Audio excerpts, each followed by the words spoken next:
माधेपुर गांव में मनोज अपनी पत्नी और 2 बेटियों के साथ रहता था। उसकी पहली पत्नी का देहांत उसकी बेटी के जन्म के कुछ दिन बाद ही हो गया था, जिसके बाद अपनी बेटी प्राची की परवरिश की खातिर उसने दूसरी शादी कर दी। कुछ समय बाद उसकी दूसरी पत्नी शोभा ने भी एक बेटी को जन्म दिया। प्राची अपनी सौतेली माँ को बड़ा प्यार करती थी, क्योंकि उसने अपनी माँ को तो बचपन में ही खो दिया था।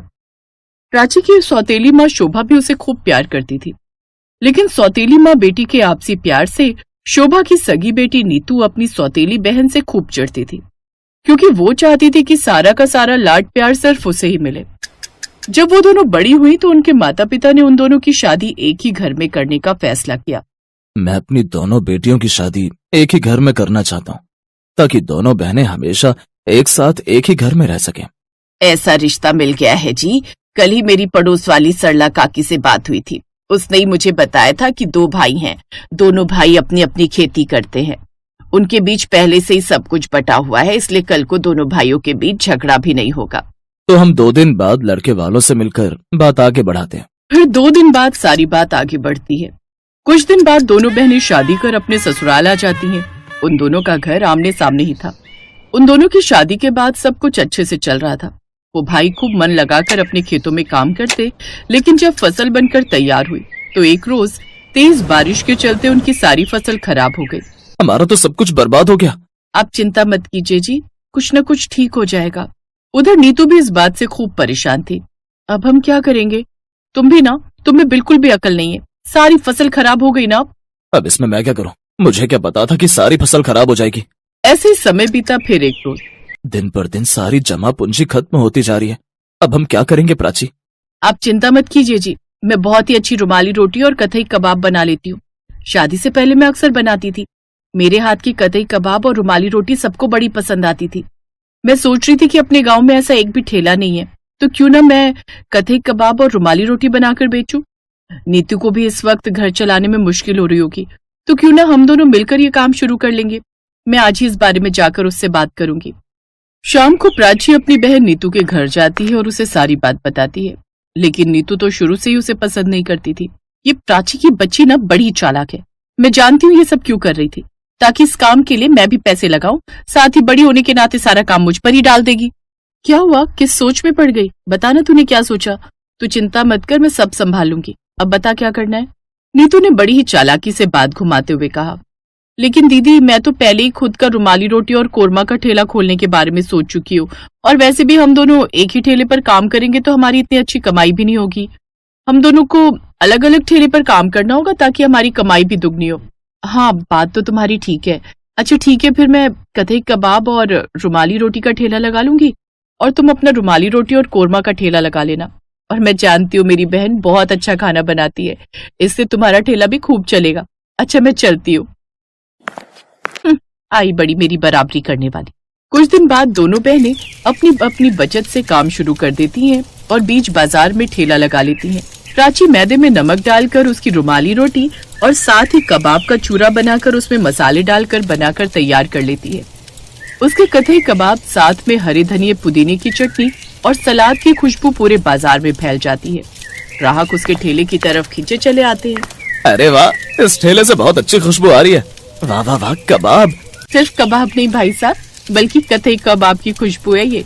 अच्छा, ये तो पहली बार नाम सुना है। मेरे लिए बना दो जल्दी से। प्राची जल्दी से कतई कबाब और रुमाली रोटी बनाकर देती है, जिसे खाते ही ग्राहक अपनी उंगलियां चाटता रह जाता है। वाह बहन जी, क्या कमाल का स्वाद है आपके इस कतई कबाब में। भाई मजा आ गया। कितने रुपए हुए? जी 60 रुपए। अच्छी बात है, ये लीजिए। कुछ भी कहो, आपके हाथों में तो कमाल का स्वाद है। शुक्रिया भाई साहब। वैसे सामने वाले ठेले पर मेरी बहन रुमाली रोटी और कोरमा बनाकर बेच रही है। आप उसके हाथ का बना खाना भी चखिए, आपको जरूर पसंद आएगा।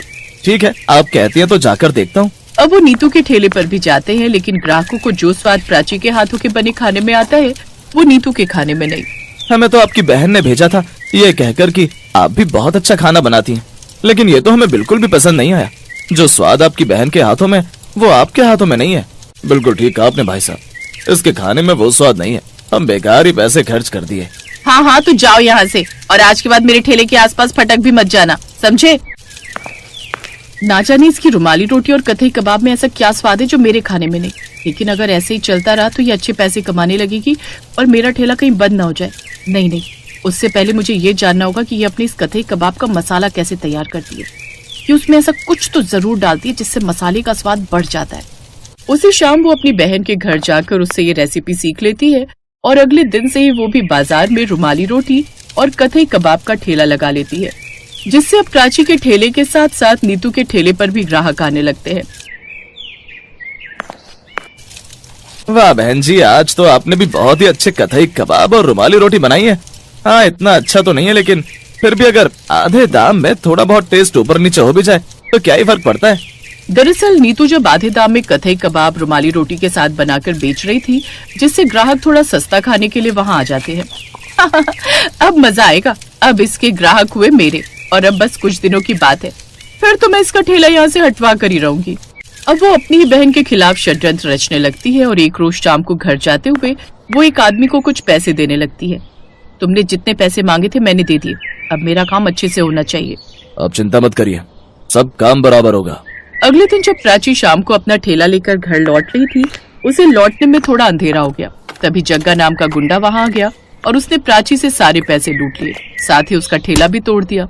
साथ ही प्राची को डराकर वहां से भगा देती है। जब ये बात नीतू को पता चलती है तो वो बहुत खुश होती है। अब आएगा मजा उसका ठेला तुड़वाकर, अब तो बस मैं ही पूरे बाजार में छाई रहूंगी। अब हर कोई मेरे ही ठेले पर आएगा और मैं खूब पैसे कमाऊंगी। लेकिन उसकी ये बात उसका पति सुन लेता है और उसे अपनी पत्नी पर बड़ा ही गुस्सा आता है।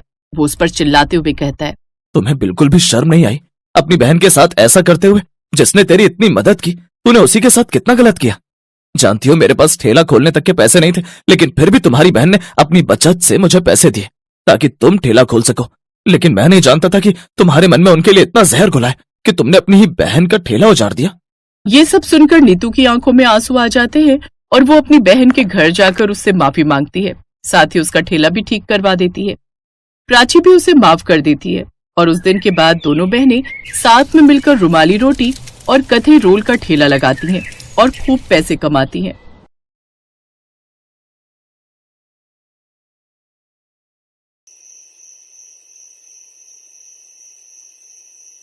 ओह नो, इन्हें भी अभी आना था।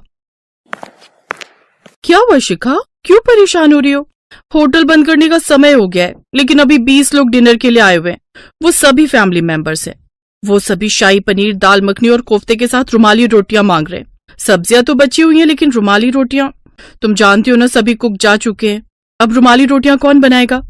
अरे बस इतनी सी बात, मैं भी तो शेफ हूं, तुम भूल गई क्या? अभी देखो मैं कैसे बढ़िया सी रुमाली रोटियां बनाकर देती हूँ। तभी वहां उस होटल का मैनेजर आ जाता है। लेकिन जरा जल्दी करना। कुछ देर बाद कविता बड़ी बड़ी रुमाली रोटियां बनाकर लाती है, जिन्हें देख ग्राहक कहते हैं, अरे बाप रे, रुमाली रोटी तो बिल्कुल चादर वाली रुमाली रोटी लग रही है, इतनी बड़ी और पतली। लेकिन ग्राहक जब वो रुमाली रोटियां खाते हैं तो उन्हें बड़ी पसंद आती है। वाह, सचमुच मजा आ गया। मजेदार चादर वाली रुमाली रोटी बनाई थी, पेट भर गया लेकिन मन नहीं। सभी ग्राहक वहां से खुश होकर चले जाते हैं। थैंक यू कविता, नहीं तो मुझे लगा था आज तो मालिक से डांट पड़कर ही रहेगी, लेकिन तुमने मुझे बचा लिया। मेरे रहते फिकर नॉट जानी। चल अब जल्दी से कपड़े बदलकर घर चलते हैं। दोनों सहेलियां अपने अपने घर चली जाती हैं। ऐसे ही समय बीता और अब कविता की शादी अर्जुन नाम के लड़के से हो गई। शादी के बाद कविता ने शेफ की नौकरी छोड़ दी। शादी के बाद अपनी पहली रसोई में सबको कविता के हाथों का खाना खाने का इंतजार था। आज तो हमें घर पर ही होटल जैसा खाना खाने को मिलेगा। हाँ, हमारे घर में शेफ जो बहू बनकर आई है, मुझे तो सोचते हुए मुंह में पानी आ रहा है। हाँ दादी, और मैंने तो चाची को रुमाली रोटी बनाने के लिए भी कहा है, मेरी फेवरेट है रुमाली रोटी। उधर रसोई में कविता सबके लिए दाल मखनी, मलाई कोफ्ता, शाही पनीर बनाकर तैयार कर लेती है। हाँ, अब तो बस रुमाली रोटियां बनाना रह गई हैं। घर में वैसे इतने सारे लोग हैं, अगर 3-3 रोटियां भी बनेंगी तो भी कितनी सारी बनेंगी। इससे तो अच्छा होगा बड़ी बड़ी रुमाली रोटियां बना देती हूँ, कम भी बनानी पड़ेंगी और सबका पेट भी भर जाएगा। अब अपनी पहली रसोई में कविता जैसे अपने मायके में और होटल में गोल गोल बड़ी बड़ी रोटियां बनाकर तैयार करती है, कुछ देर बाद वो सबको खाना परोसती है। उसकी बनाई हुई रोटियां देखकर उसके ससुराल वाले कहते हैं, बहू, ये रोटियां हैं या चादर? इसे तो बिस्तर पर भी बिछा सकते हैं। बिल्कुल ठीक कहा माँ जी, इसे तो गुड्डी और मोनू दोनों उठकर सो भी सकते हैं। बिल्कुल सही पहचाना आपने। मैं जब होटल में काम करती थी ना, वहां ऐसी ही बड़ी बड़ी रुमाली रोटियां बनाती थी। ये सिर्फ देखने में बड़ी है, लेकिन खाने में इनका स्वाद उतना ही अच्छा होता है। खाकर तो देखिए। कविता के कहने पर जब सभी वो रोटियां खाते हैं तो वो सबको बड़ी पसंद आती है और वो उसके खाने की भी खूब तारीफ करते हैं। पहले तो सब वो बड़ी बड़ी रोटियां खा भी लेते, लेकिन अब वो इन्हें खा खा कर बोर होने लगे थे। बहू, तू रोज रोज ऐसी रोटियां बना देती है। पता है कितना समय लगता है इन्हें तोड़कर खाने में। एक तरफ से मोनू पकड़ता है, एक तरफ से मैं, तब जाकर ये रोटी तोड़कर खा पाती हूँ। अब बस और नहीं। अब मेरे लिए छोटी छोटी रोटियां बनाए कर।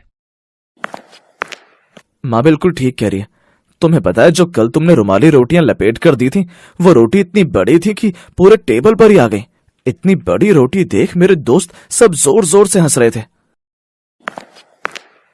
बिल्कुल ठीक कहा देवर जी। अब मैं भी ऑफिस के चक्कर में रसोई में ध्यान नहीं दे पाती। कल पता है मेरे ऑफिस के कलीग्स भी कितना हंस रहे थे इतनी बड़ी बड़ी रोटियां देखकर। तो उन सब लोगों ने कभी 5 स्टार होटल की रोटियां नहीं खाई होंगी। आप जानते भी हैं 5 स्टार होटल में यही बड़ी बड़ी रुमाली रोटियां, जिसे आप चादर वाली रुमाली रोटी कह रहे हैं, वो होटल में कितनी महंगी मिलती है। जरा बाहर जाकर पता कीजिए, तब आपको इनकी कीमत पता चलेगी। इसी तरह वो सबको अपनी बातों से उलझा देती है। ऐसे ही कुछ दिन गुजर जाते हैं। एक रोज उनके यहाँ दिल्ली वाली बुआ आती है। इतनी बड़ी बड़ी रोटियां देख वो तो हैरान ही रह जाती है। अरे ये क्या है लता भाभी, तुम्हारी बहू ने कितनी बड़ी बड़ी और इतनी पतली चादर जैसी रोटियां बनाई है। राम राम राम, इसमें तो मेरा पेट भी नहीं भरेगा। भला तुम कब से इतनी कंजूस हो गई। ये सुनकर सास को बड़ी शर्मिंदगी होती है, लेकिन वो चुप रह जाती है। ऐसे ही एक रोज मोनू और गुड्डी उसकी बनाई हुई बड़ी सी रोटी से खेल रहे थे। वो दोनों उसको ओढ़कर बैठे हुए थे। ये देख कविता गुस्सा हो जाती है। ये क्या है मोनू, तुम्हें जरा भी तमीज नहीं है क्या? ये रोटी है, कोई चादर नहीं जो तुम ओढ़कर बैठ गए हो। ये अक्ल सिखाई है तुम्हारे पेरेंट्स ने। तो क्या गलत किया है उसने? तुम्हारी ये बड़ी बड़ी रोटियां हैं इसी लायक। चादर जितनी बड़ी रोटी कौन बनाता है? अगर आपको छोटी छोटी रोटियां खाने का शौक है ना, तो खुद ही बना लिया करो। अगर इस घर में रोटियां बनाएंगी तो मेरे हिसाब से ही बनेगी, या फिर बाहर किसी ढाबे होटल से रोटियां मंगवा लिया करो। कविता की रोटियों से परेशान होकर अब वो लोग बाहर ढाबे से रोटियां मंगवाने लगते हैं। जिस ढाबे से वो रोटियां मंगवाते वो और किसी का नहीं, बल्कि कविता की फ्रेंड शिखा का ही था। शिखा कविता के ससुराल वालों को पहचान जाती है। अगले दिन जब वो बाजार जा रही थी, तभी उसे कविता मिलती है। कैसी है कविता? इतने पास होकर भी कितने दिनों बाद मिली है। अच्छा एक बात बता, तू खुद कितनी अच्छी शेफ है, फिर भी तेरे ससुराल वाले बाहर से खाना मंगवा कर क्यों खाते हैं?